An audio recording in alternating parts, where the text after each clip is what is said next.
बॉलीवुड में कुछ लोग आते हैं जो धीरे धीरे ग्रो करते हैं, पर कुछ लोग आते के साथ ही अपनी तरफ ध्यान खींच लेते हैं। आज जिस एक्टर के लिए मैं बात करने वाली हूँ वो एक्टर स्क्रीन पे आते ही धमाका होता है।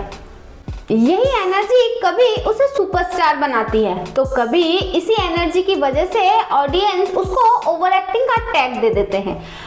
आज के वीडियो में हम बात करेंगे रणवीर सिंह के बारे में। क्या रणवीर की एनर्जी उसकी स्ट्रेंथ है या फिर उसकी वीकनेस? वीडियो को शुरू करने से पहले आपने अगर मेरे चैनल को सब्सक्राइब नहीं किया है तो सबसे पहले सब्सक्राइब कीजिए।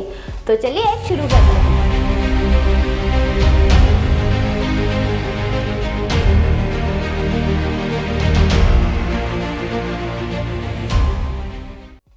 रणवीर सिंह का बॉलीवुड में पहुंचना लोग जितना समझते हैं उतना सिंपल नहीं था।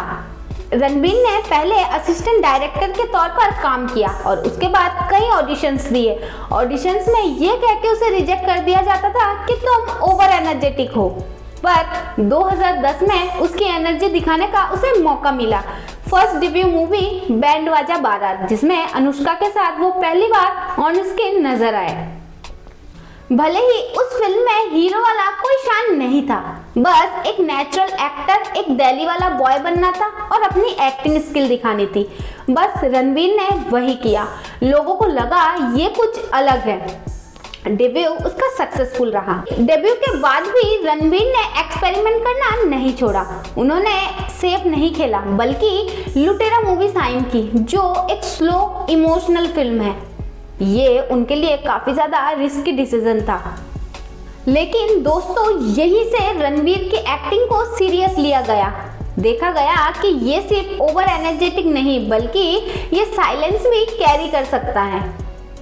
इसके बाद वाला फेज रणवीर के लिए ग्रोथ वाला फेज था। उन्होंने साइन किया रामलीला, जिसमें जमकर उन्होंने अपना फैशन और अपने अग्रेशन को दिखाया। फिर उनकी मूवी आई बाजीराव मस्तानी, जो एक अलग ही लेवल का था। इसमें बाजीराव वाला रोल सिर्फ एक रोल नहीं था दोस्तों, ये रणवीर के करियर का बेंचमार्क था। फिजिकल ट्रांसफॉर्मेशंस, इमोशनल्स और डायलॉग डिलीवरी, एवरीथिंग बिल्कुल परफेक्ट था। यहीं से दोस्तों उसे जनरेशन का बेस्ट एक्टर कहा जाने लगा।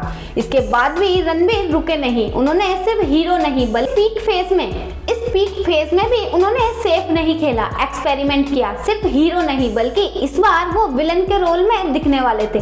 पद्मावत मूवी में उन्होंने खिलजी का कैरेक्टर किया, जो कि एक खतरनाक विलन वाला रोल था और इसमें भी लोगों को खूब इम्प्रेस किया। और इस रोल फिर उनकी नेक्स्ट मूवी आई गली बॉय, जिसमें फुल एनर्जी के साथ एक स्लम बॉय। लेकिन दोस्तों इस पीक के साथ साथ एक प्रॉब्लम धीरे धीरे बढ़ रही थी, वो है रणवीर का ओवर एक्सपोजर।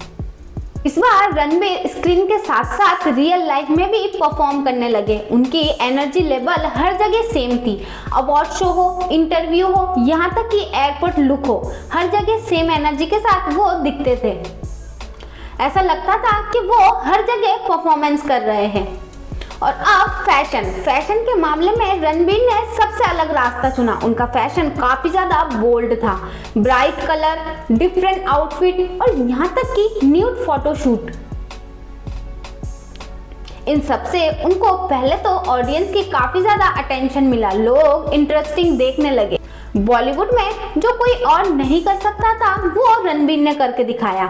शुरू में ये सारी चीजें इंटरेस्टिंग लगी, लोग उनकी तरफ अट्रैक्ट होने लगे। हर जगह रणवीर की ही चर्चा चल रही थी, पर फिर देखा गया कि रणवीर की एक्टिंग की जगह अब उनका फैशन ज्यादा बोल रहा है। उनकी ड्रेसिंग सेंस हर जगह चर्चे में है, जिससे रणवीर की इमेज थोड़ी सी कंफ्यूजन बन गई। और इसी कंफ्यूजन फेज में उन्होंने कई फिल्में साइन की।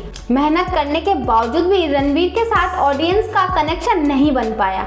जैसे 83, जो कि एक सिंसियर मूवी है, पर इसमें भी लोगों का मिक्स रिएक्शन मिला। जैसवाई जोरदार, जो कि बॉक्स ऑफिस पर पूरी तरीके से फ्लॉप रही। और फिर उनकी मूवी आई सर्कस, जो कि रणवीर के करियर का सबसे बड़ा सेटबैक था। यहाँ इशू टैलेंट का नहीं था, इशू था जजमेंट का, स्क्रिप्ट सिलेक्शन का और सेल्फ कंट्रोल का। इस फॉल के बाद रणवीर ने थोड़ा सा पॉज लिया, कम फिल्में की, कम ऐड किए और कम नॉइज किया। ये पॉज जरूरी था क्योंकि यहीं से एक एक्टर मैच्योर होता है।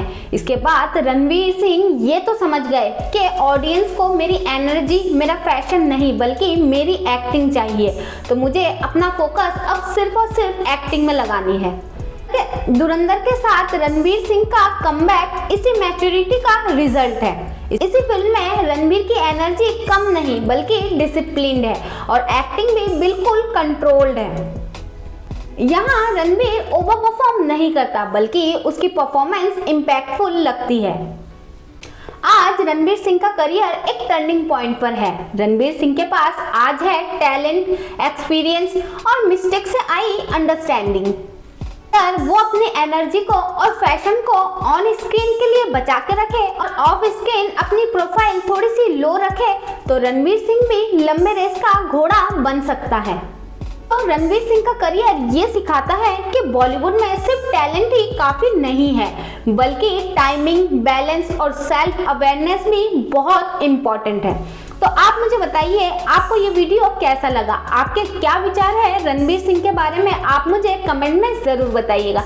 ऐसे ही वीडियो चाहते हो तो मेरे चैनल को सब्सक्राइब करें। मिलते हैं नेक्स्ट वीडियो पे, तब तक के लिए बाय बाय दोस्तों।